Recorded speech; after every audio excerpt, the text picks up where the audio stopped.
मैं हूं विमल चुन्नी और आप देख रहे हैं बिहार व्यू। और इस वक्त है हम सिवान में।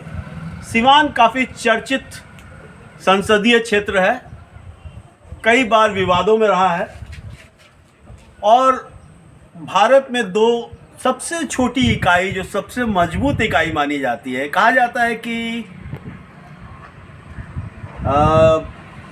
थानेदार जो होता है वो सबसे मजबूत होता है, उसके बाद डीएम होता है, डीएम, सीएम, पीएम, ये बहुत ताकतवर चीज़ें होती हैं।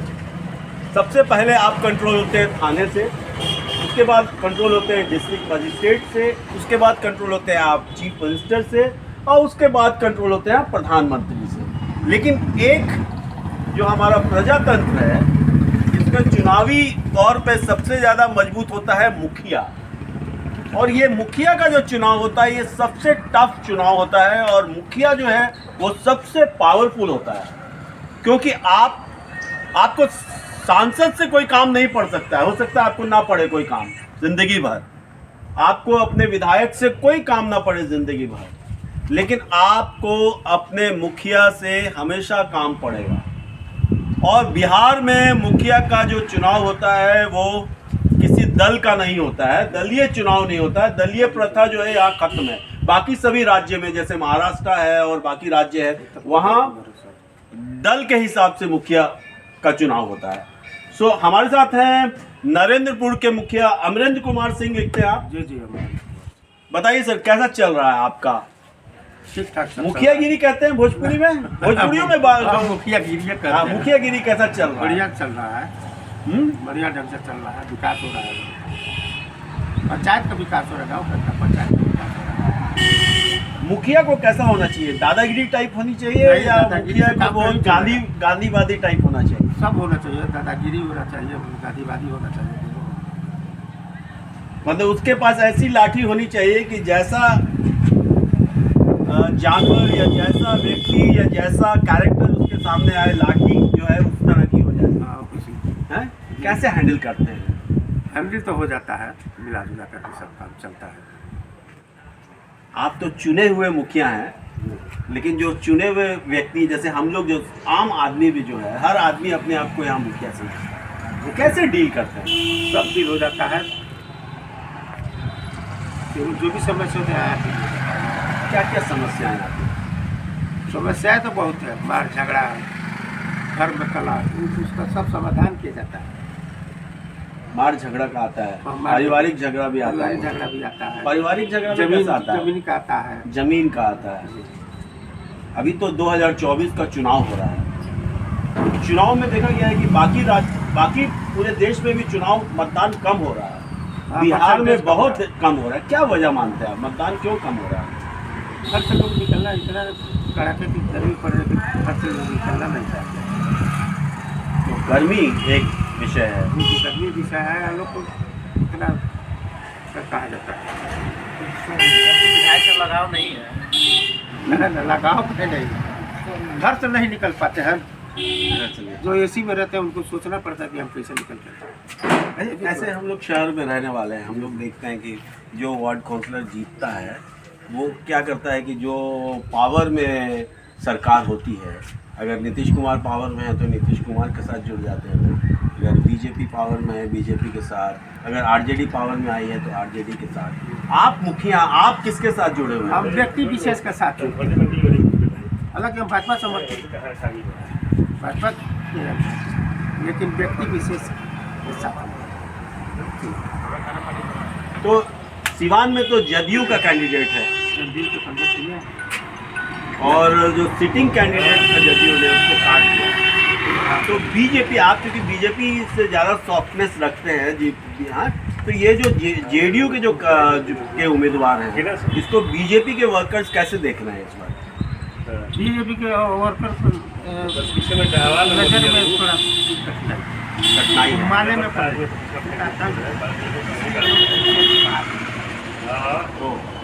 तो ये माले से आए हैं, चूँकि माले में कोर कैडर इसलिए थोड़ा भागा, तो उनसे लोग दूरी बना रहा है, भाजपा के लोग दूरी बना रहे हैं, भाजपा के लोग। तो फिर किसका चांस है जीतने का? अभी देखिए लड़ाई पे आ रहा है हीना और जदयू। हिना जदयू में। आरजेडी के कैंडिडेट जो है वो जाएंगे 3 नंबर चाहे 4 नंबर। अगर निर्दलीय जीवन यादव लड़ जाते हैं तो आरजेडी के कैंडिडेट का 4 नंबर। तो अभी सिवान में नॉमिनेशन नहीं हुआ है, हो गया है? नहीं हुआ है।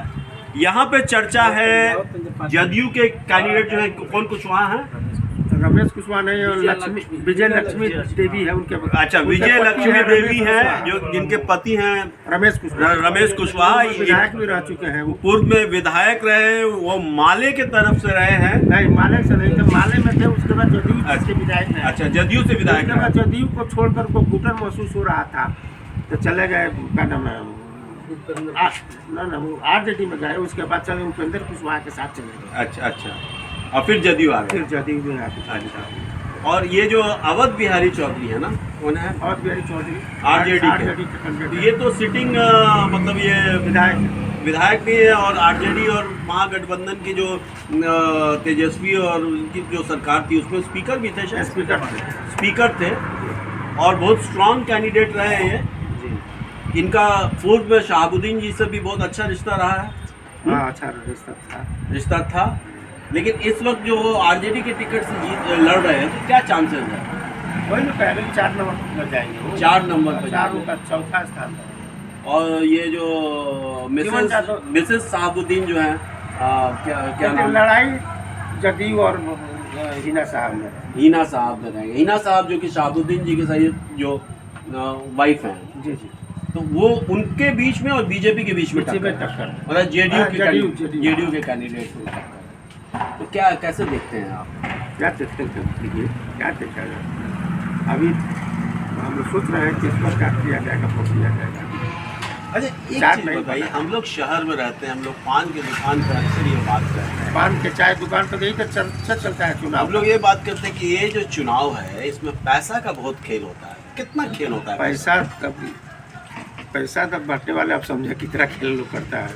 होता है पैसा का खेल? होता है, बिना पैसा का काम नहीं बनेगा। लोग पैसा बांटते हैं चुनाव में। एक सांसद का चुनाव लड़ने के लिए कितना बजट होना चाहिए अप्रोक्स? आप तो देखिए दरोगा भी रहे हैं, हमको इसके बारे में जानकारी नहीं है। कितना होना चाहिए? फिर भी वो कितना तक करोड़ों के ऊपर जाता है। बहुत पैसा लगता है। लंबा क्षेत्र है, 6 विधानसभा लोकसभा का चुनाव।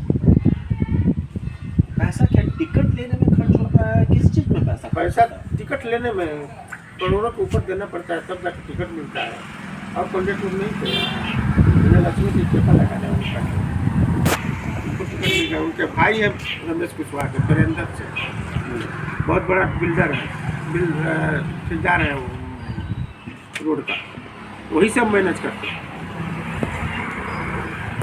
और ये अपने अवध बिहारी चौधरी ये भी पैसा दिए होंगे?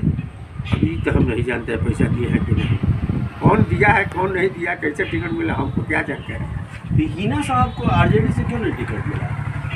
आरजेडी के टिकट पर लड़ना नहीं चाह रहे थे। अच्छा, आरजेडी टिकट पर लड़ना नहीं चाह रहे, वो अपना निर्दलीय चुनाव लड़ना चाह रहे थे। निर्दलीय चुनाव लड़ रही है, घूम रही है, क्षेत्र का भ्रमण कर रही है, सब कैंडिडेट अपना अपना भ्रमण कर रहे हैं। अब जबकि अभी नॉमिनेशन नहीं हुआ। कल नॉमिनेशन अवध बिहारी चौधरी का है। कल है अवध बिहारी चौधरी का नॉमिनेशन। अच्छा, और कैसे देखते हैं अभी पूरे भारत में जो चुनाव हो रहा है 2024 का, कैसे देखते हैं? कौन सा आप महागठबंधन को देखते हैं पावर में आते हुए कि इंडी गठबंधन? इंडी गठबंधन आ रहा है। इंडी गठबंधन है ये, इंडिया गठबंधन नहीं आ रहा है, इंडिया गठबंधन एनडीए आ रहा है। एनडीए आ रहा है। एनडीए आ रहा है। एनडीए आ रहा है। तो मोदी जी को कितना मिलेगा सीट? देखिए, अब लोग तो 400 पार बोल रहा है, कितना ज़्यादा नहीं, आप तो मुखिया, 375 से तो कम नहीं होना चाहिए। 375 आ जाएगा, चला जाए। सुनते हैं कि वो जो टिप टिप करता है बेटा, उसमें भी खेला हो जाता है। उसमें कहाँ से खेला होगा? आप हिमाचल जीत गए, बंगलोर कर्नाटका जीत गए, तो उसमें टिप टिप में खेला नहीं हुआ। तेलंगाना भी जीत गया, तो उसमें टिप टिप में खेला नहीं हुआ है। और जगह चुनाव हार जाता तो खेला हो जाता है। अभी वो लोग कहना शुरू हो गया है, इंडिया गठबंधन वाला कहना शुरू कर दिया कि इसमें खेला हो रहा है। आप जीत जाते हैं तो उसमें कोई खेला नहीं है।